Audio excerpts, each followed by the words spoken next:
नमस्कार दोस्तों, स्वागत है आपका युग चरण न्यूज़ चैनल के अंदर। दोस्तों, जहां मंगलवार को देश विनेश फोगाट के ओलंपिक फाइनल्स एंटर करने की, वहीं बुधवार सुबह उस खुशी पर पानी फिर गया।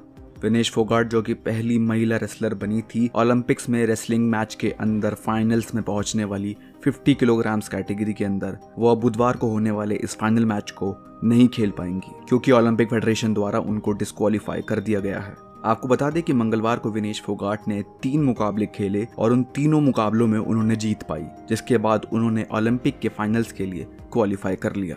और बुधवार को उनका मैच 50 किलोग्राम्स कैटेगरी के अंदर यूएसए की सारा हिल्डरब्रांड से होना था। और अब क्यूबन रेसलर यूस्नेलिस गुज़मान लोपेज, जिनको विनेश फोगाट ने ओलंपिक सेमीफाइनल्स में हराया था, वो अब उनकी जगह सारा हिल्डरब्रांड से फाइनल मैच खेलेंगी। और आप समझ सकते हैं कि विनेश के साथ साथ पूरे देश के लिए ये कितनी दुखदाई बात है। 3 लगातार मुकाबले जीतने के बाद भी विनेश अब फाइनल मैच नहीं खेल पाएंगी।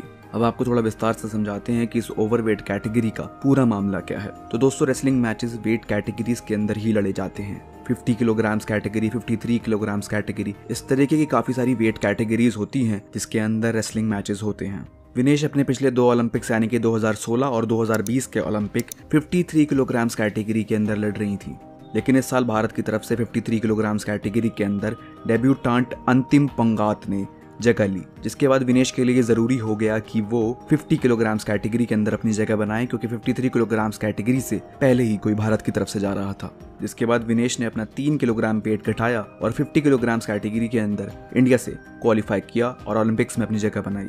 हर ओलंपिक मैच से पहले रेसलर का वेट करना होता है, जिसको वे इन पीरियड कहते हैं। इस बात की पुष्टि करने के लिए कि जिस कैटेगरी के अंदर वो खिलाड़ी लड़ने जा रहा है, क्या वो उस कैटेगरी का वेट करता भी है या फिर उसका वजन उससे ज्यादा तो नहीं। मंगलवार सुबह जब विनेश का वजन किया गया तो वो 50 किलोग्राम से कम था, इसलिए मंगलवार को वो अपने तीनों मुकाबले खेल पाई।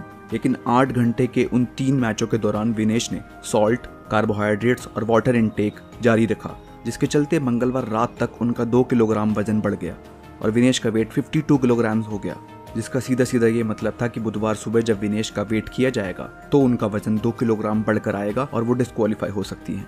इसी के चलते विनेश ने पूरी रात मेहनत करी और खुद को बिना पानी पिलाए, बिना सॉल्ट इंटेक किए, बिना खाना खिलाए पूरी रात साइकिलिंग, जॉगिंग और काफी सारी स्किपिंग एक्सरसाइजेस करी।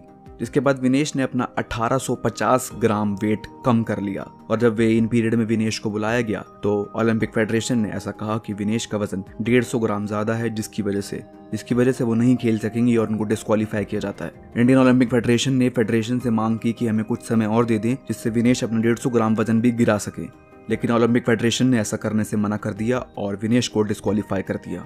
और उसी के कुछ समय बाद विनेश को डिहाइड्रेशन की वजह से हॉस्पिटलाइज कराना पड़ा।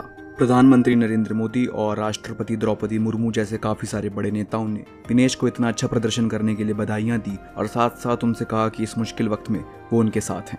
ये वीडियो अगर आपको पसंद आई तो इसे लाइक और शेयर जरूर करें। साथ ही साथ इसी तरीके के और वीडियोस के लिए हमारे चैनल को सब्सक्राइब करना ना भूलें। इस वीडियो को अंत तक देखने के लिए आपका बहुत बहुत धन्यवाद।